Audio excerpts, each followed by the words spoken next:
저는 지금 낙선에서 기획재단부 부장사가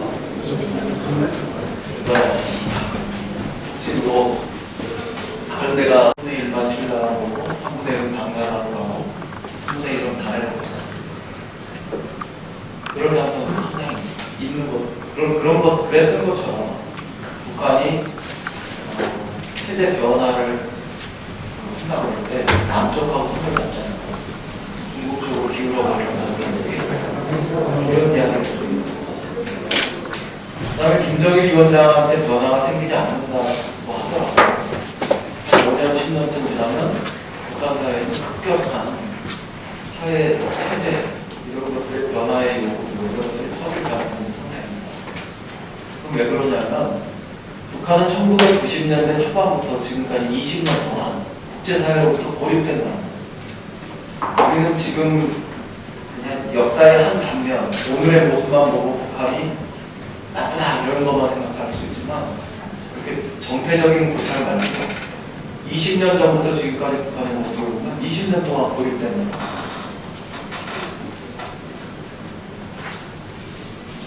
제가 판단하기로는 김일성 주석이 살아있을 때 80년대 후반 이후 사회주의가 붕괴하고 북한이 국제 노선을 뭐 견지했다고는 하지만 북한의 뒤에서 백이 되었던 소련이 붕괴하고 또 중국이 시장으로 바꿔가면서 자기들 개발에 치중하고 이런 과정에서 앞날이 좀 이렇게 밝지는 않았을 거라고 생각합니다. 그 사회 체제를 지속시키는데 그러다 보니까 한편에서는 핵을 넣고 적어도 군사적으로 어떤 위협으로부터 좀 해방돼야지만 그 다음에 그럴 수 있겠구나 생각을 했다고 봅니다. 그런데 그 북의 핵 개발의 어떤 징후 이런 것들이 국제사회에서 굉장히 문제가 되고 보니까 김일성 주석이 이거를 다른 한편에서 평화적으로 해결할 방법을 찾다가 보니까 김일성 주석이 그 당시 김영삼 대통령하고 정상회담을 하려고 했지 않습니까? 기억하시죠? 그 정상회담을 통해서 핵을 개발하지 않으면서도 뭔가 이렇게 다른 한편의 방법이 있는가 강구할 해볼 생각이었는데 그렇다고 핵을 포기한 건 아니고요. 양손에 양수 겹장처럼 쓰려고 했었던 것 같은데 김일성 주석이 갑자기 생각을 떠났어요. 그런데 그때 양쪽에서는 조문단도 다 금지시켜버리면서 김영삼 정권 때 이걸 남북관계를 다시 어렵게 만들었어요. 직접까지 정상회담도 하려고 하잖아요. 그러니까 북한에서는 김일성 주석이 세상을 떠나고 나서 북한 사회를 지켜내야 하는 이런 리더들이 핵개발 쪽으로 그냥 가버렸다고 그리고 고난의 행군, 선군 정치 뭐 이런 등등의 이야기를 하면서 굉장히 근데 그 이후에 남쪽에서 DJ 정권 기타 등등 이런 문제들 때문에 남쪽 정부가 그것을 그냥 꾸락꾸락하게 가주지 않기 위해서 강경책을 쓰면서 막힌 부분도 있어요. 그런 일면 타당한 부분들도 있어요. 그냥 무조건 그게 하자는 대로 그렇게 해주는 것이고 정답은 아닐 수도 있어요. 그러나 다른 한편에서 그런 문제 때문에 이 남북관계 모든 것을 다 얻어붙게 만들고 우위로 돌려서 원점으로 돌려버릴 만큼 우리가 그런 정책을 필요하지만 않습니다. 저는 그 점에서는 좀 다르게 생각합니다. 정치 군사적인 측면은 정치 군사적인 측면대로 우리가 단호하게 대응하면서 다른 한편에서 경제협력, 평화 이런 부분들은 좀 더 발전시키는 이런 양면 전략 이것을 쓰는 것이 훨씬 옳았다 그래서 마치 비유하면 저는 이렇습니다. 우리 아버지가 물론 돌아가셨습니다만 기억하는데 우리 아버지가 진지를 드시려고 합니다. 우리 아버지의 식습관은 물부터 드시고 그 다음에 북한 수저 드시고 밥도 드시면서 그 다음에 반찬을 드시고 나물도 드시고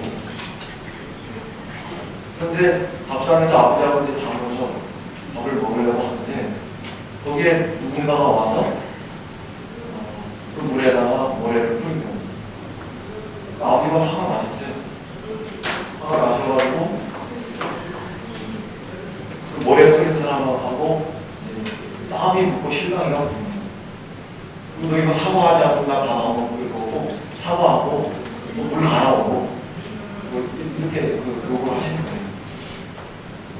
근데 그 한편에서 그런 시간이 너무 오래 가면서 아이들은 밥을 굶고 국도 씻고 밥도 씻고 나물도 쉬고 고기 같은 경우도 딱딱해지고 막 말하자면 이런 거예요. 개성공단 같은 경우에 투자했던 우리 기업은 꼭 이루어질 겁니다. 근데 기업이 손해본 걸 넘어서 제가 드리고 싶었던 말씀은 그것도 큰 문제지만 역사적으로는 중국과 우리의 어떤 경쟁 속에서 북한은 중국에게 놓칠 수 있는 이런 위험성이 너무 커졌거든요. 저는 이명박 정권이 이제 끝나가는데요. 새로운 거 들어올 때부터는 저는 다시 우리가 그렇게 정치 군사적인 건 정치 군사적인 것처럼 행정제라든가 군사 도발 문제라든가 인권 문제라든가 그리고 그거 되고 우리가 노토라고 평화교류나 아니면 경제협력으로 굉장히 가속적으로 가는 게 앞으로의 미래를 위해서 좋다. 그냥 막연하게 그런 게 아니고요. 가끔 신문에서 보셨겠습니다만 언론을 통해서 이미 접하셨겠습니다만 그동안에는 그런 일이 없었는데 중국하고 북한의 자원을 공동으로 개발해서 그 개발된 자원을 공동으로 이용하는, 공유하는 이런 조직으로 시작됩니다. 북한의 자원은요, 지금 선출한 거에 대해서 다른데 대략 7,000에서 1경까지도 나옵니다. 북한의 자원까지 10대 주요 광물 중에서 한 6개 정도의 분야에 있어가지고 북한은 세계 그 10년의 매장을 마그네 사이트 그런 게 개발되어서 중국 쪽으로 이렇게 간다고 하면서 그리고 중국이 지금 엄청나게 커져가고 있는데 그쪽에 그 개발을 위해서 또 사용된다고 했습니다. 북한이 중국의 영향권으로 들어가는 걸 넘어서 중국이 엄청나게 커지면 그곳으로부터 한국 경제는 오늘 시대에 또 어떻게 될 건가. 지금 한국의 중국 의존도 이런 것들은 아시다시피 굉장히 높아져 있지 않습니까? 미국보다 더 높아요. 미국, 일본 이런 데가 옛날에는 우리가 수출하고 수입할 때 의존도가 제일 높았었는데 지금 거의 절반.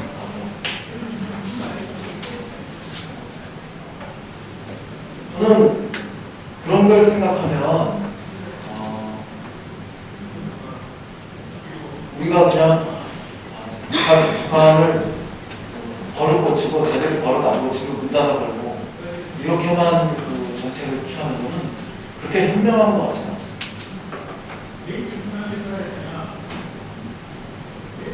기억하시겠지만요, 그 부시 대통령이 물러나면서 자신이 이라크전을 일으킨 거에 대해서 뭔가 좀 잘못 판단한 것 같다.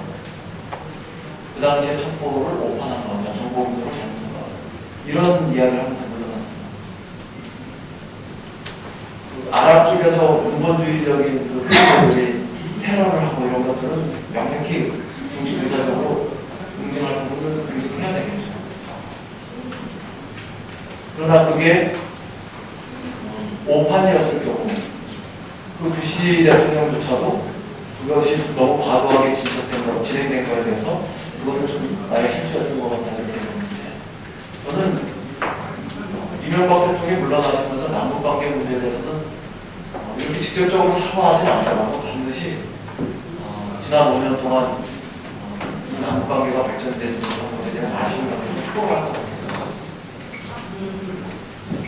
왜냐하면 우리 앞에 닥쳐오고 있는 한반도 정세의 변화의 속도, 이런 것들은 특히 중국의 부담으로 너무 크게 직접적으로 그게 잘못 방치하면 위협적인 요인으로 분단의 위협이기도 하고 한국 경제가 중장기적으로 성장하는 데 있어서 큰 재미이기도 하고 지금 중국의 의존도가 너무 높기 때문에 제가 얘기를 왔다 갔다 해서 죄송하긴 합니다.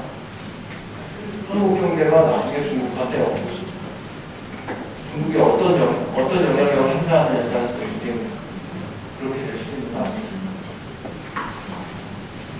이미 아시지 않습니까? 한국의 중소기업이 중국에 가가지고 특수 못 봅니다. 이제 중국에서 다 떠나서 베트남, 심지어 라오스까지. 거꾸로 중국이 이미 우리를 가불관계가 바뀌는 것처럼 되어 있습니다. 제가 아주 사소한 얘기지만 2005년, 6년 국회의원 할 때 만났던 제 또래 중국인 기업가 같은 친구, 조선주입니다. 그때는 저희한테 무슨 잘 잘했습니다. 제가 그 당시에 국회의원이기도 하고 그러니까 더 잘했겠죠. 근데 지금 만나면 뻑뻑합니다. 쉽지 않은 그렇습니다. 불과 5년 만에 그렇게 뻣뻣해졌습니다. 그런 중국도 대국주의적인 어떤 본성이 있다고 생각합니다. 그런 상황이 되면요, 남북관계를 가지고 쉽게 통일하고 내버려두고 우리가 5년 뒤에 정신차리고 뭘 하려고 한다고 그렇게 쉽게 북한하고 경제정보하고 교류해서 우리의 이익이 실현되는 방향으로 그렇게 그냥 쉽게 나와서 그렇지 않습니다.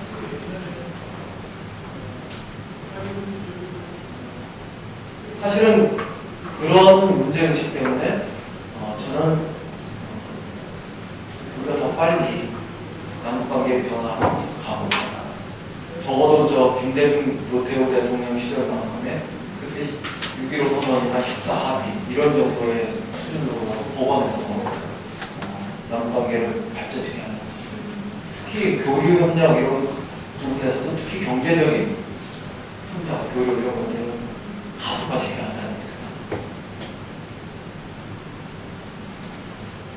근데 이렇게만 이야기하면 아직도 부담스러워하는 분들이 많이 계십니다. 역사적으로 생각하면 그럴 것 같은데 그런 게 필요할 것 같은데 그래도 부담스럽죠. 북한이 아직도 정신 못 차린 것 같고 남쪽에는 아직도 못 사는 사람들이 그런데 북한에 그렇게 투자하는 것이 뭔가 이렇게 좀 개운치 않습니다.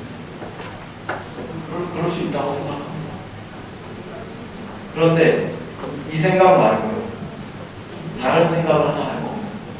어떤 거냐면 한국 경제가 지금 더 발전하려면 어떻게 해야 되나? 우리는 70년대, 80년대 연평균 10% 정도의 고도 성장의 그런 관성 같은 거 있지 않습니까? 우리 몸속에 어느덧 있는 성장 본능 같은 거. 연평균 지금 3.5% 정도 이야기하는 거, 성장률.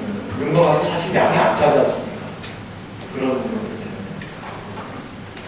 근데 저는 실제로 세계 경제가 어려워서 지금 3% 안팎의 성장을 이야기하고 내년에 제일 짜게 한 이익은 한국은행 2.몇 %, KDI도 2.몇 % 이렇게 얘기하는 분들이 있습니다만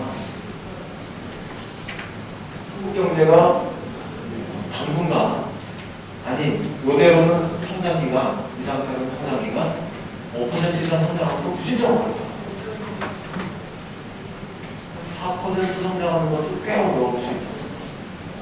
진짜 어려운 것보다는 더 어려우겠지만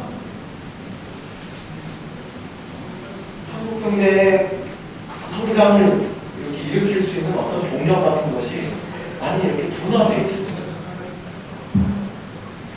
투자 같은 거가 성장을 하려면 투자가 있고 노동력이 공급되고 생산성이 있고 뭐 이래야 되는 거 아니겠습니까? 그래야지 성장할 수 있는 거 아닙니까? 성장한다는 건 더 많이 생산할 수 있는 능력을 가진다는 거 아니겠습니까? 더 많이 생산하려면 그만큼 투자를 해야 되는 거 아닙니까? 기업이 투자해야 될 거 아닙니까? 기업이 투자를 잘 안 합니다. 최근에 우리나라 기업의 사내 보유금, 유보금, 뭐 이렇게 표현한다면 그런 게 한 312조쯤 된다고 이렇게 조사한 게 나오지 않습니까? 이게 기업, 대기업 내에 어느 싸움하고 투자는 안 합니다. 법인세를 낮춰주면은 기업이 투자에 마인드가 막 올라와가지고 투자 외국에 생기고 투자를 하라고 때 투자 안 합니다. 최근 5년 사이에, 4년 사이에 거의 기업 투자 안 하고 있습니다. 2010년에 바짝 투자가 좀 늘어났습니다. 근데 그거는 2008년, 9년에 세계 경제가 안 좋으면서 위축되는 것들이 이렇게 좀 복원된 것들이 깔아주는 것이 좀 올라옵니다. 그런 걸 이제 경제학에서는 기저효과라고 합니다. 그랬다가 2011년도에 다시 주저앉습니다.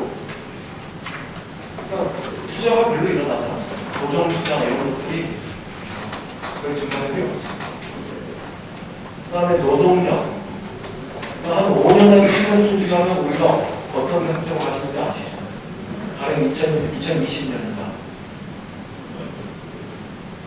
그럼 거의 18% 가까이 60세 이상의 인구들이 이렇게 생기는 거 아닙니까? 그럼 노동력이 고령화됩니다. 그리고 신규 노동력은 줄어듭니다.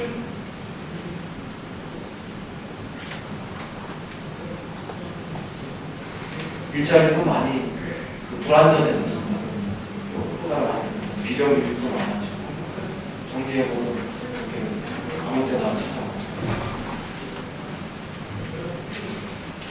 투자의 상태도 양호하지 않고 노동력의 그 질, 노동력의 구조 이런 것들도 양호하지 않고 그런데 사실 뭘 가지고 계속 성장하겠습니까? 성장하는 곳이 있습니다. 지금 수출 잘 되는 곳이 대기업 위주의 수출 이런 부분은 어느 정도 되고 있는 것도 사실입니다. 그런데 세계 경제가 어려우면 어떻게 될지 모릅니다. 지금 세계 경제가 어려워지면서 우리가 수출을 많이 해가지고 거기서 무역 흑자를 보는 게 아니라 수입을 덜하거나 뭐 이래가지고 무역 흑자가 유지되고 있는데 그게 중장기적으로는 우리가 다시 수출하는데 장애가 되지 않겠습니까? 그런 문제들이 우리는 무슨 자원이 특별히 많은다고 안 배우면 누구나 다 할 수 있는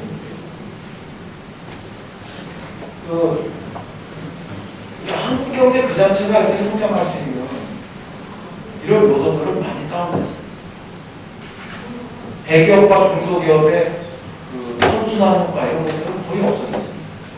옛날에 대기업의 돈을 보면 그것이 흘러넘쳐서 중소기업의 돈을 벌고 이랬다고 하는데 지금은 완전히 양극화돼서 그런 효과가 없다고 얘기합니다. 그래서 수출을 통해서 성장은 있는데 고용은 없고 뭐 이런 얘기들이 다 그래서 나온 거 아닙니까? 그런데 이 상태에서 우리가 혁신해서 기술과 기술을 사람이 중간에 있어서 융합해가지고 조금 더 성장시킬 수 있는 이런 힘을 더 내볼 수는 있지만 장기적으로 한국 경제가 꾸준히 지속적으로 발전할 수 있는 힘, 이 뒷힘 이런 것들이 튼튼하다 이렇게 자신할 수 없는 거 아니겠습니까? 저는 그런 면에서요 경제학자들이 이야기하는 성장 곡선 내에서 그 점을 이동하면서 어떤 것이 가장 합리적인가 이것을 찾는 걸 넘어서 아예 성장 곡선 자체를 이동시켜서요 확장시켜버리는 이런 전략을 쓰는 것이 어떤 것은 솔직히 그게 저는 대북 투자라고 생각합니다. 투자해서 말하자면 추가 성장의 발판을 만들고 일자리를 창출하자 이런 얘기. 저는 대기업한테도 좋다고 생각합니다. 규모의 시장 경제 이런 거 다 아시잖아요. 한 1억 정도의 시장권을 가지고 있는 것이. 그 남과 북이 통합하면 시장권을 통합하면 8천만이 조금 안 돼요. 그러면 만주 쪽에, 연해주 쪽에 있는 조선족 동포들까지 하면 거의 8천만을 넘어서거나 이럴 수 있는 이런 우리의 경제권을 형성할 수 있습니다. 장기 비상시대라고 봅니다. 세계 경제가 한 덩어리로 늘어붙으면서 어디서 뭔 일이 생길지 모르고 금융이 막 국경 없이 이동하면서 어디서 뭔 일이 생길지 모르기 때문에 장기 비상시대라고 표현을 합니다. 그 장기 비상시대에 수출 중심으로 성장해온 우리의 대기업들도 이렇게 자유시장 이런 걸 하나 가지고 있으면 저는 경쟁력이 더 강화되지 않겠습니까?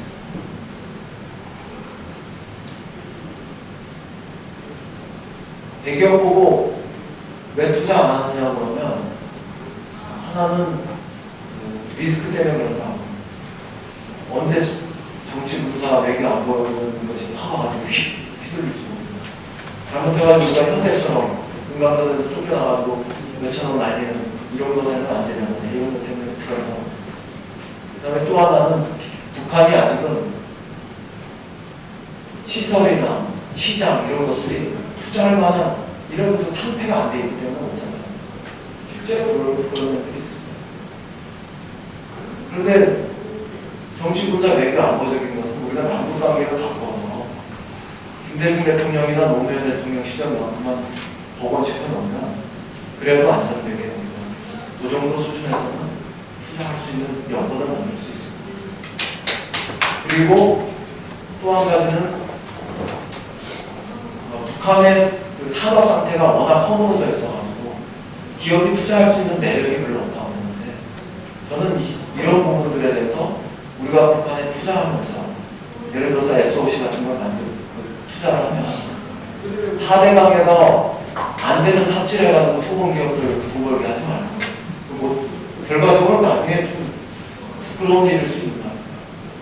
우리나라 토건 기업들이 차라리 북한의 SOC를 건설을 하는데 이런 데 가서 건설적으로 기여할 수 있도록 하는 게 더 나을 것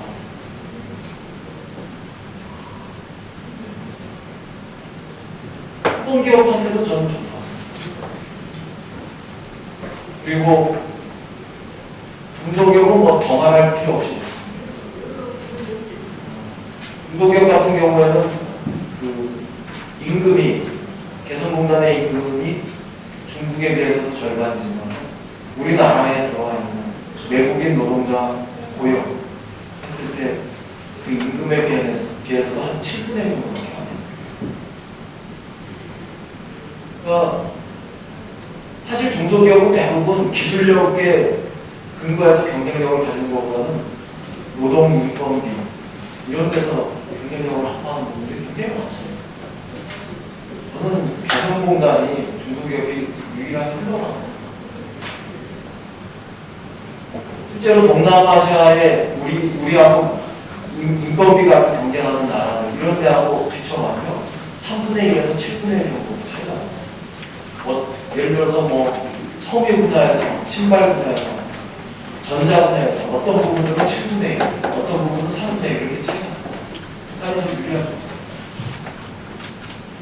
거기다 물류 비용, SOC 비용 이런 것들이 투입이 돼서 간접적인 어떤 이런 것들이 지금 개성공단의 장애가 3통인데요. 통행, 통신, 그 다음에 통화 이런 부분들이 해소되면 개성공단에 입주한 중소기업들의 생산성은 더 높아집니다. 이런 것들이 더 높아지면 북한의 인건비를 조금 더 올려주면 한동안 또 매년 얼마씩 이렇게 조금씩 올려주면 한동안 상당한 경쟁력을 갖고 있거든요. 중소기업의 혈로가 열려야지만 우리나라의 일자리가 안정됩니다. 우리나라에서 88%가 중소기업이 일자리를 감당합니다. 대기업이 일자리 감당하는 10% 조금. 중소기업이 안정돼야지만 우리나라 전체적인 일자리가 안정됩니다. 청년 실업 경우에 따라서는 저는 대북 투자가 활성화되면 중간 관리자 이런 괜찮은 일자리도 꽤 많이 가질 수 있습니다. 너무 낭만적으로만 말씀 말씀드릴 수는 없습니다. 처음에 시작하자마자 바로 이렇게 낮은 시간이 되면 안 되죠. 그런데 2007년에 우리나라가 개성공단에 65개 정도 기업이 들어갔을 때 한 1,000억 원 정도 잠깐만 잘 모르겠습니다. 그런 정도 1,000억 불 정도요. 이런 그 당시 우리가 1,000억 불 총할 때 개성공단에서 65개 정도의 회사가 만들어낸 것이 0.02%로 0.02% 기업 1,000억 불을 만들어내는 GDP 총 생산량이 0.02%로 기여를 나오는데 그 수준으로 해서 2010년쯤 오면은 120개에서 2배가 늘어나요. 기업도 2개 늘어나고 생산액도 2개 줍니다. 그런 기준으로 해놓고 보면은 한 0.04 뭐 이런 정도 될 텐데요. 거기에다가 100개를 한 1,000개쯤 한다고 생각하면 한 0.4%좀 가까이 되지 않겠습니까? 상당히. 거기에다 SOC라든가 뭐 등등 폐 간접시설의 분류비용 등등을 이렇게 해결해내면 그것이 거의 한 0.78% 이상 이렇게 성장률을 만들어낼 가능성이 있다고 생각합니다. 그래서 남북관계를 잘 발전시키면 초보적인 수준에서 아주 높은 수준에서 남북 경제가 통합되지 않더라도 어느 정도 수준에서만 그리고 한 1% 정도의 성장 효과를 가질 수 있다 이렇게 됩니다. 그렇게 할 수 있다고 생각합니다. 일자리도 만들고 추가 성장의 그런 발판도 만들 수 있다. 그러면 그 추가 성장을 그런 식으로 이뤄낸다고 했을 때 지금 우리가 논란이 되고 있는 복지 대원과 관련한 이런 논쟁 이런 것들도 저는 부분적으로 해소해야 됩니다. 그리고 우리나라가 계속 수출할 수 있는 제2의 수출 배후 기지도 만들 수 있다. 이렇게 명백하게 성장 곡선을 이동시켜서 성장할 수 있는 이런 길이 있는데 우리는 그것을 지난 5년 동안 꽉 막았습니다.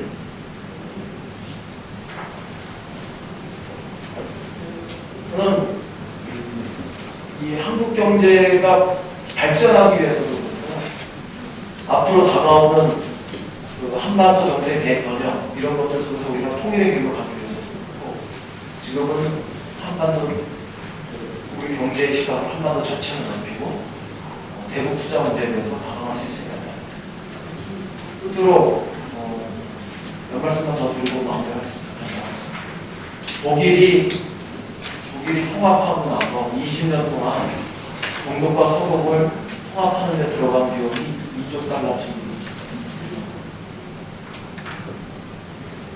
우리나라적으로 한 2,000조에 대한 비용. 통일 당시 독일의 돈이 한 1,200조쯤 된다고 하면 그럼 그에 엄청난 돈이 들어갑니다. 우리나라도 아마 지금 이 상태 속에서 급격하게 통일하면은 2조 달러쯤 들어가지 않겠습니까? 최소한 독일 기준으로 우리가 그걸 껴안는 겁니다. 20년에 걸쳐서 1년에 100조씩 아니면 1,000조씩 거의 들어가야 됩니다. 100조죠? 100조씩 20년에 100조. 엄청난 돈이죠. 그런데 독일이 들어갔던 비용의 2% 정도만을 가지고 그 옆에 헝가리라는 나라는 시장 경제로 전환합니다.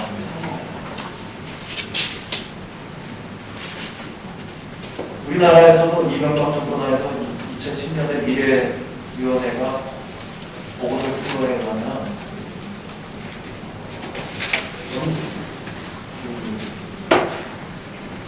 점진적으로 통일할 경우에 점진적으로 통일할 경우에 들어가는 비용하고 그다음에 급격한 변화가 왔을 때 들어가는 비용하고 꽤 현격하게 차이가 납니다.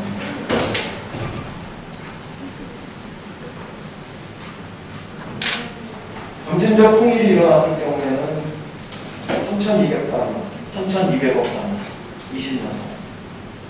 독일 수준에는 조금 더 지금인데, 왜냐하면 우리가 동독보다는 북한이 더 나쁘고, 우리가 서독보다는 더 떨어지고 이런 상태이기 때문에 더. 근데 급격한 통일이 일어나면은 22조 1,400억. 7, 8배 이상 차이가 납니다. 우리가 통일 안 할 거는 뭔데, 통일할 거면 점진적으로 통일을 하는 이런 과정으로 들어가는지 훨씬 더 비용에 있어서 적게 듭니다. 그런데 점진적 통일을 하는 것보다도 더 좋은 거는 북한에 대해서 투자해서 그게 마진물 같은 것이 돼가지고 북한 경제가 시장 경제로 전환하는 이런 시도를 예컨대 헝가리 같은 이런 시도를 하게 된다면 훨씬 비용은 덜 들고 한국 경제의 발전에도 도움이 되고 또 통일 비용이나 그 부담 이런 것들로도 우리가 훨씬 더 경감할 수 있는 이런 방법을 찾을 수 있죠. 우리나라가 요즘에 어떤 것까지 하냐면 70년대, 80년대 경제개발 방언 있잖아요. 이런 것들을 우리보다 못한 나라, 제3세계 이런 데 수출 어떻게 하면 경제개발을 효과적으로 시간을 할 수 있는 다른 나라에 하는 이 프로그램 우리가 잘 만들어서 북한에 하는 수 있는 우리가 투자하면서 북한이 시장 경제로 전환해서 자기들 스스로 발전해 갈 수 있는 이런 과정이라고 잘 있으시죠. 대신에 저는 거기에 그냥 뭐 경제개발만 하는 거 말고도 복지 같은 것들 이렇게 같이 잘 섞어서 했으면 좋겠습니다. 그렇게 해야 통일 이후에 경제적인 부담 이런 것들이 더 줄어들 수 있고 심리적인 어떤 거부감, 격차감 이런 것들도 상당히 완화하면서 갈 수 있습니다. 그런 것들을 우리가 지금쯤 실험할 수 있어요. 제가 기획재정부에서 요즘에 국정감사 했는데 얼마 전에 상임위원회 하면서부터 시작해서 지금 계속 얘기하는 게 기획재정부가 이런 걸 말했습니다. 이런 식으로. 왜냐하면요, 정치 군사적인 논리만 가지고 자꾸 얘기하다 보니까 거기에 막혀가지고 이런 것들은 아예 시도도 못하고 세월만 합니다. 차라리 정치 군사적인 논리를 배제하고 순전히 경제적인 논리만 가지고 접근해보면 정치 군사적인 외교 안보적인 이유로 해가지고 오해도 왜곡되지도 않을 거기 때문에 차라리 기획재정부가 이런 식으로 접근하고 한반도 경제를 추진해봤으면 좋겠다 이런 이야기를 하고 있습니다. 정치인은 대체로 숫자처럼 숫자나 정합선이 딱 떨어지거나 그렇게 이야기를 하는 저는 이러한 상상력이 우리가 나아가야 할 방향을 한 5년에서 10년쯤 지났을 때 우리가 남북 경제가 이렇게 하나가 되는 한반도 경제로 하나로 묶여가는 이런 궤도를 한다면 우리는 평화와 통일에게 이루어갈 것이고 그 궤도를 놓친다면 굉장히 오랫동안 분단으로 인한 비용, 대가 이런 것들을 다시 지도해야 할지 그러고 나면 우리가 수출로만 수도 끝도 없이 성장하는 건 한계가 없기 때문에 어느 시점에 우리가 정치하게 되면 그러면 중국이 막 커지면서 북한이 다시 커지고 이런 상황이 되면 더욱더 남북관계 문제는 그냥 평화 서로 장사하고 오고 가는 이런 것은 할 수 있을지 모르지만 통일의 길은 좀 멀어질 수 있다 이렇게 생각합니다. 지금부터 시작하자. 지금부터 그런 문제들에 대해서 우리가 담대하게, 대담하게 털고 새롭게 정신했습니다. 이런 생각을 하면서 지내고 있습니다. 좀 동의하시기 어려운 그런 면역도 있을 거고 그렇습니다. 최근에 합리적인 보수 세력들도 너무 진보적인 의미가 당연히 그런 얘기하는지 그렇게 생각하지 마시고 합리적인 보수 이런 생각을 하시는 분들도 통일의 비용보다는 통일의 편익이보다 크기 때문에 이런 쪽으로 이렇게 생각하는 이런 기운들이 높아졌다는 점을 좀 주목해 주셨으면 좋겠어요. 예를 들면 한나라당 시절에 정책위의장이었던 이런 분들도 그런 얘기를 하고 있고 제가 만났던 어떤 민방위 훈련장의 강사하는 분도 이런 말씀을 하고 계시고 우리가 생각을 한번 바꾸면 진보냐 보수냐를 떠나서 미래에 우리가 통하고 살아가야 할 한반도에 대한 또 그 전체 경제에 대한 이런 새로운 비전으로 우리가 상상해 볼 수 있다 이런 생각을 생각합니다. 들어주셔서 감사합니다.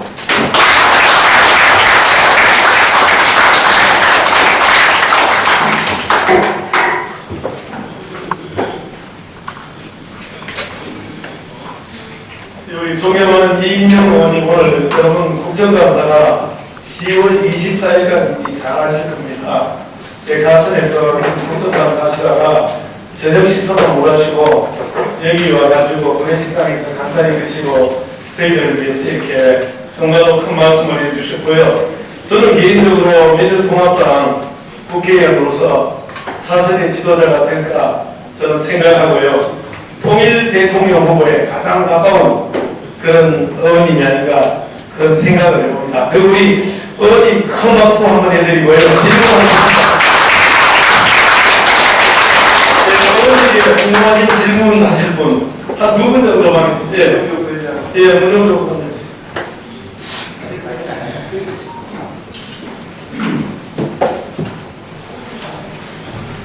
문영조 원장입니다. 솔직히 정치에 대해서 이렇게 강의하시면 좀 다운도 그러는데 그래 정치가 재밌습니다.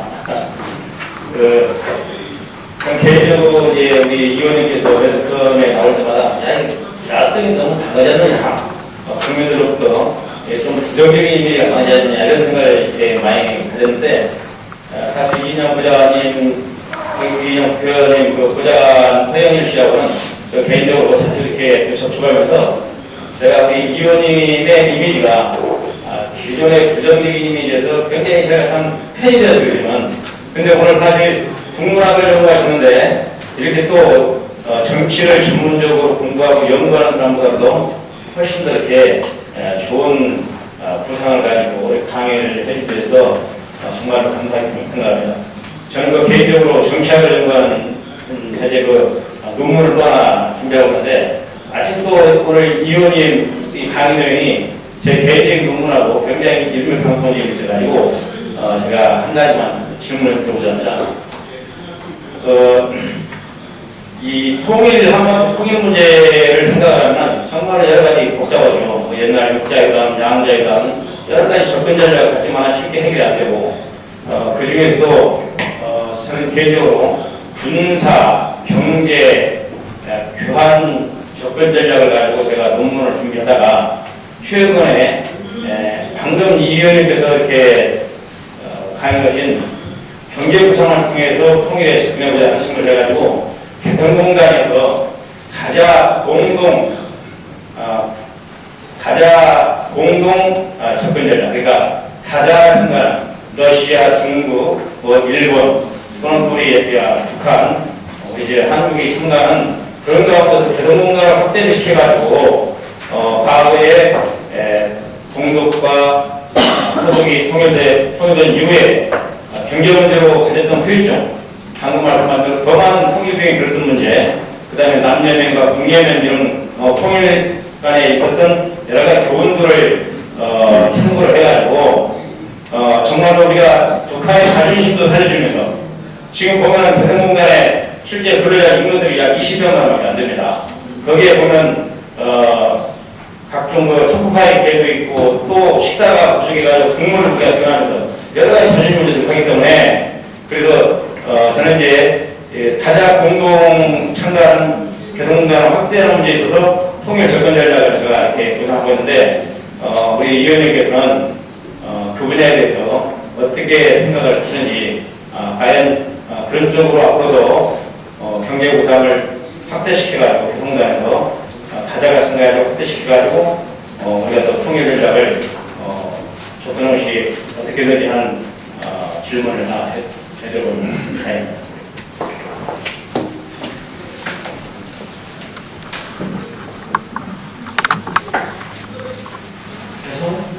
가장 간의 어떤 콘소시엄 같은 걸 구성해가지고요.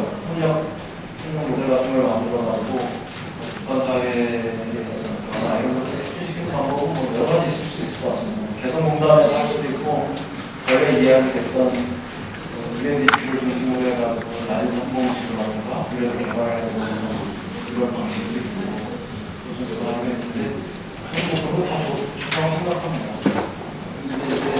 제가 오늘 좀 주안점을 두고 말씀드리고요. 다자간의 협력 모델을 만드는 거 못하지 않게 북한과 남북 간의 직접적인 경제 협력 모델 이런 것들이 좀 더 많아지고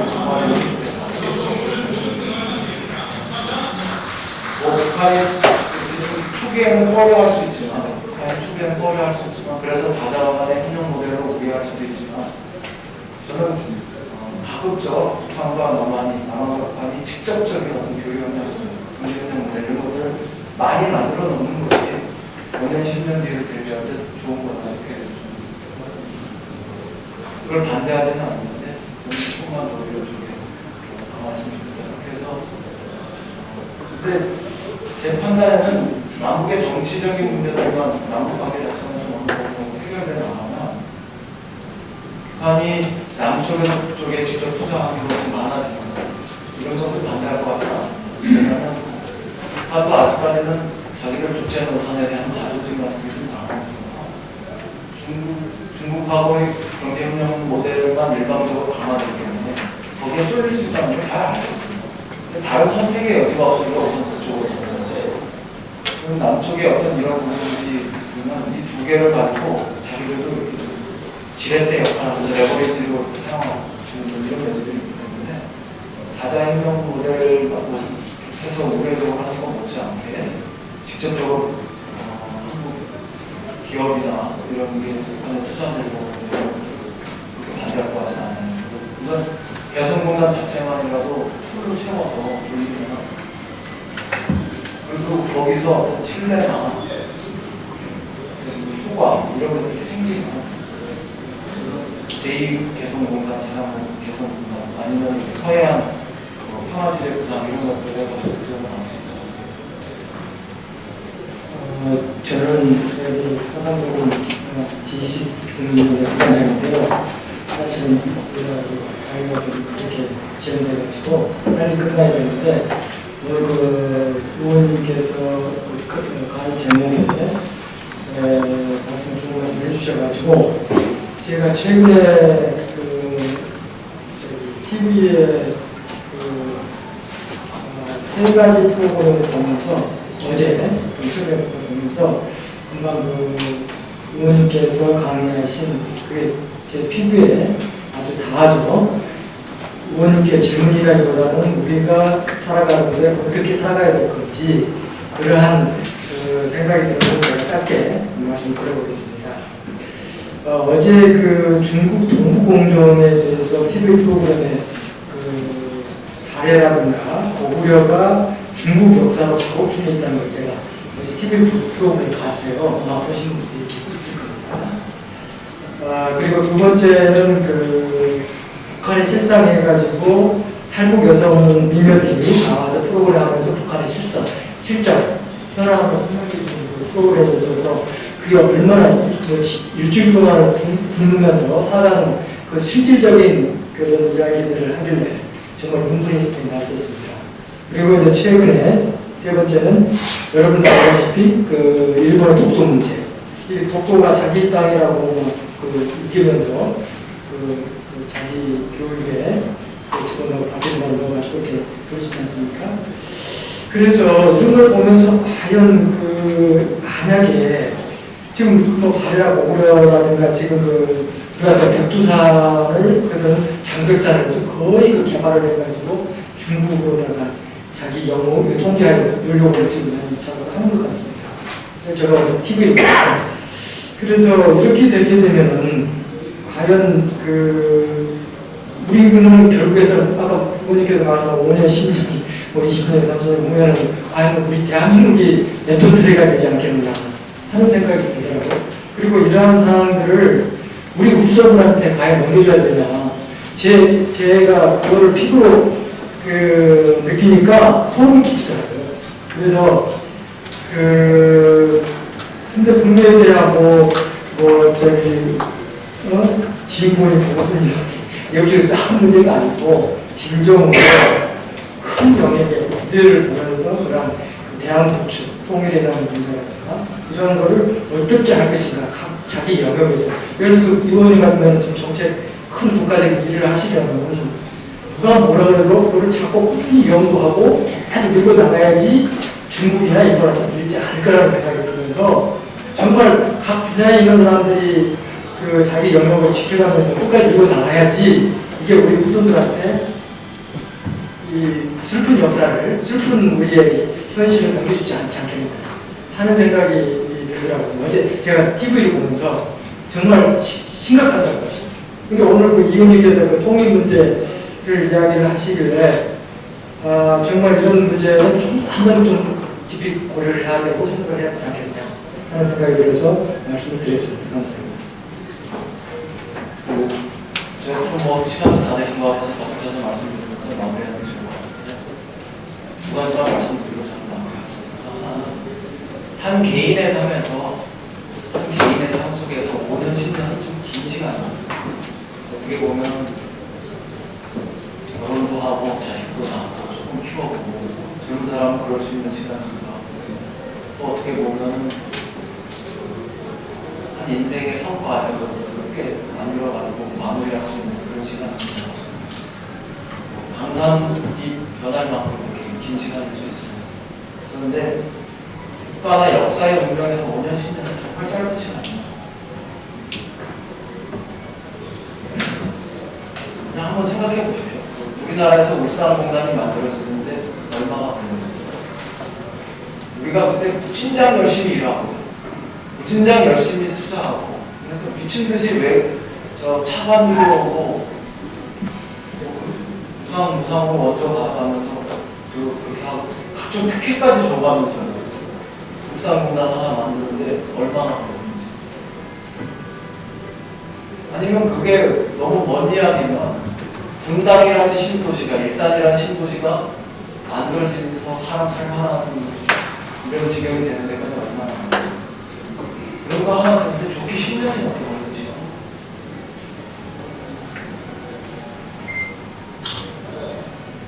그 시간의 절반을 우리가 지금 어떤 의미에서 낭비하고 있습니다. 가령 개성 같은 게 울산 공간만큼 이렇게 된다고 한번 생각해 보십시오. 지금 북한 노동자가 꽤 많이 들어와 있어요.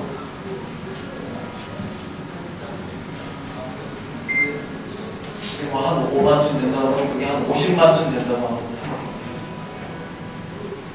보십시오. 북한의 노동자, 우리가 투자해가지고 북한 인구의 얼마쯤 될까요? 50만 노동자가 4인 가족의 평시간다면 한 200만쯤 영향을 미칠 텐데 10분의 1, 한 12분의 1쯤 될 거예요. 지금 500만이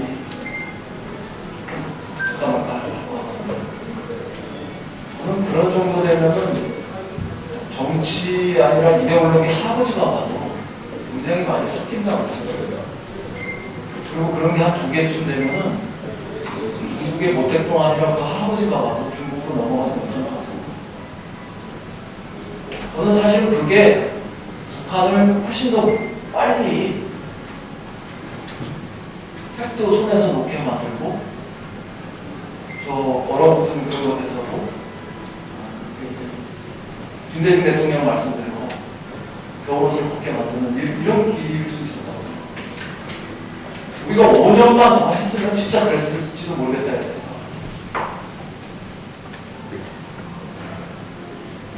근데 그 시간이 우리한테 다시 필요하게 됐습니다. 절대로 한순간에 안 됩니다. 그리고 한순간에 만들 수가 없는 그런 힘들거든요. 지금부터 5년, 10년 동안 우리가 굉장히 열심히 그걸 해야 한 5년, 10년쯤 지났을 때 우리가 어떤 역사적인 선택을 한다. 이럴 때 저는 선택을 할 수 있는 힘 이런 것들이 있다고 생각합니다. 그 다음에 두 번째는 제가 말씀드리는 것이 아직도 좀 뜬구름 잡는 이야기처럼 생각하실 수도 있습니다. 북한의 상황이 워낙 불확실하니까요. 미지수니까. 근데 현대 경제학에서 특히 파이낸셜 쪽에서 그런 것들이 많아졌다고 하는데 리얼 옵션 전략이라는 게 많아지고 현실 선택을 하는 거죠. 불확실한 상황 속에서 풀 배팅했다가 누구 표현대로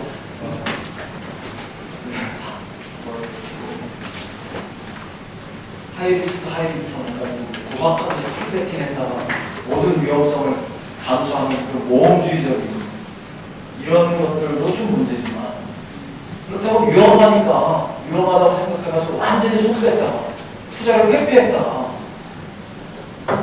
거기에 다른 사람들이 먼저 들어가가지고 거기서 어떤 이니셔티브를 가지면서 아무런 이익도 볼 수 없는 처지로 처박히는 거. 이 두 가지를 다 피하기 위해서 쓰는 그 전략이 리얼 옵션 전략이라고 해요. 그러니까 발은 먼저 가는데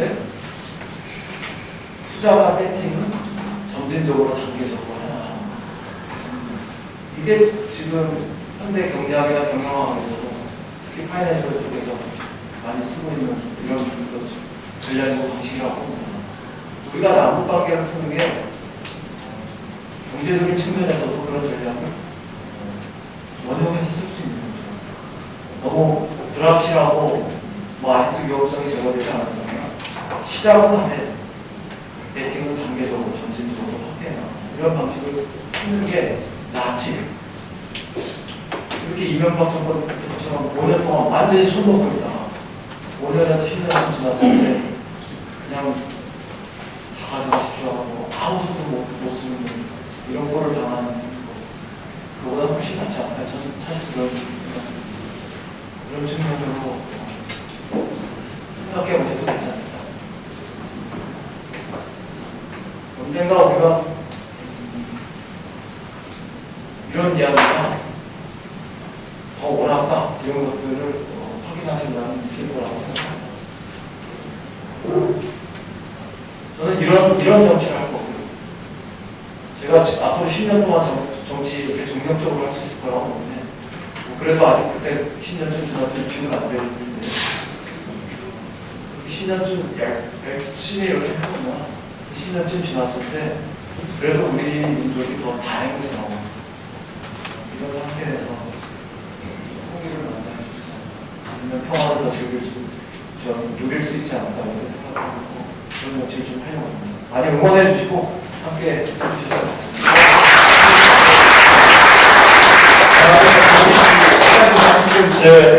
하나 그러니까 질문에 되겠습니다. 통일 문제 궁금한 게 굉장히 많은데 사실은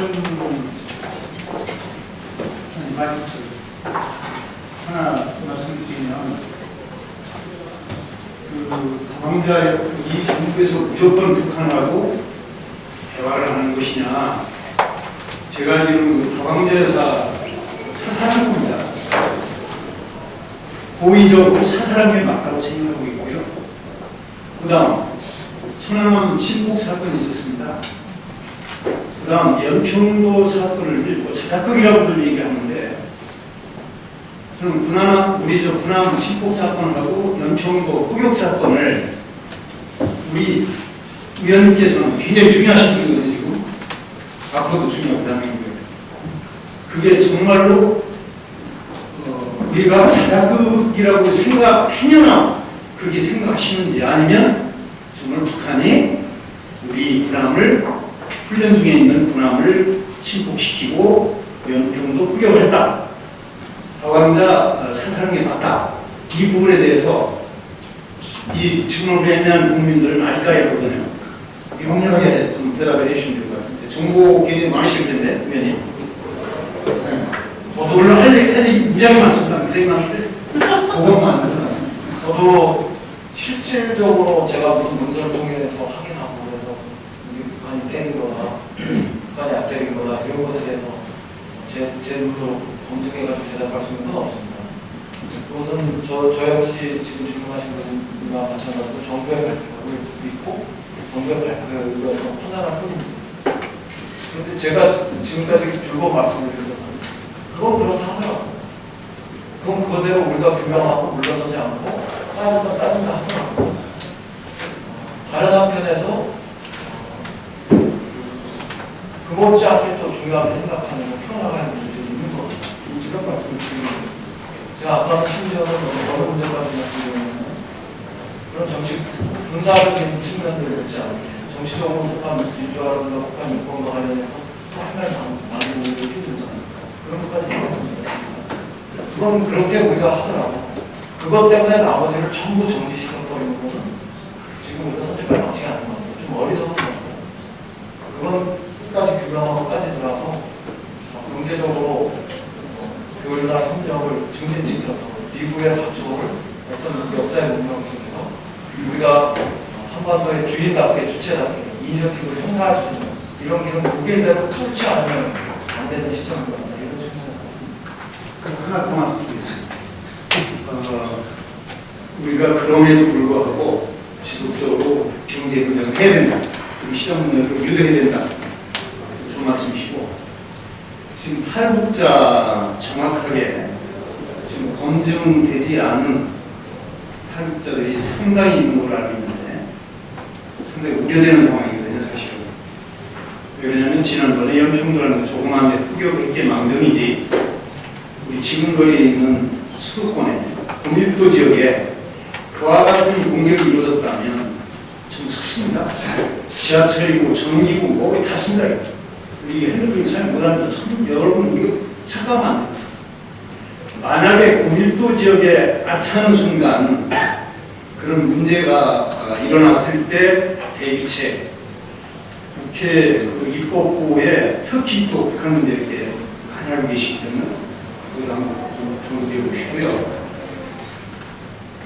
북한에서 탈북해가지고 삼국에 떠도는 사람들이 어마어마하게 있는데 우리 한국에 오기가 무지하게 힘듭니다. 잡혔다면 본국으로 송환됩니다. 송환되면 사람들 보는 데서 사살해버립니다. 눈 가리기는 사살해버립니다. 보셨어요? 제가 이렇게 말씀드리면 죄송한데 오늘 말씀 사실입니다.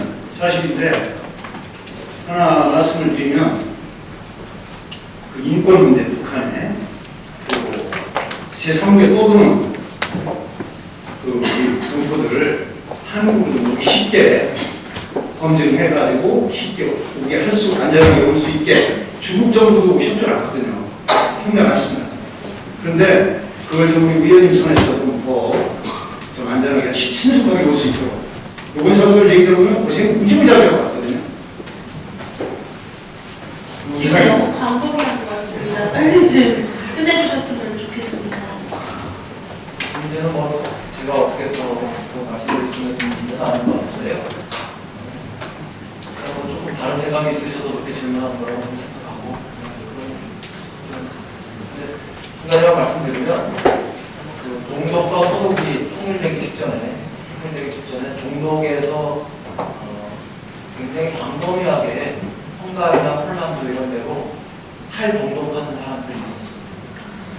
근데 그 당시에 서독 정부는 그거를 헝가리나 폴란드 같은 데에 어떤 그 이해관계들 있지 않습니까? 이런 것들을 잘 조정하면서 심지어는 동독선거로 그런 부분을 잘 조정해내면서 동독을 관통해서 기차를 타고 서독으로 그 사람들이 넘어오는 이런 기록들도 있고 그래서 그러니까 그 문제는 사실은 우리가 한편에서는 어떻게 빨리 그 탈북자를 잘 빼돌려가지고 남한으로 들어오게 할 거냐 이런 부분도 있지만 어떤 급격하고 대량의 어떤 상황이 생긴다고 할 때 그거는 그렇게 현명한 대책은 아닐 수 있습니다. 오히려 남북 관계를 잘 푼다거나 아니면 대중국 관계 이런 거를 잘 풀어서 그런 문제들을 원만히 해결할 수 있는 방법을 찾아야지 한 사람 한 사람을 어떻게 안전한 루트로 풀어가지고 거냐 이런 식으로 하면 외교적 마찰이나 분쟁 이런 것을 심화시킬 수 있기 때문에 제 수준에서 보는 순으로 그 사람을 빨리 잘 되돌리는 노력을 하겠습니다. 이렇게 네, 고맙습니다. 이 자리에 귀하게 모신 이인영 국회의원님, 대한민국을 위해서 정말 할 일이 많습니다. 우리 의원 여러분, 이인영 의원님께 성원과 한 표 한 표를 몰아줍니다. 고맙습니다. 우리 이인영 의원님께 우리 의회 부회장이신 고영미 우리 부회장께서 꽃을 전달하겠습니다. 감사합니다.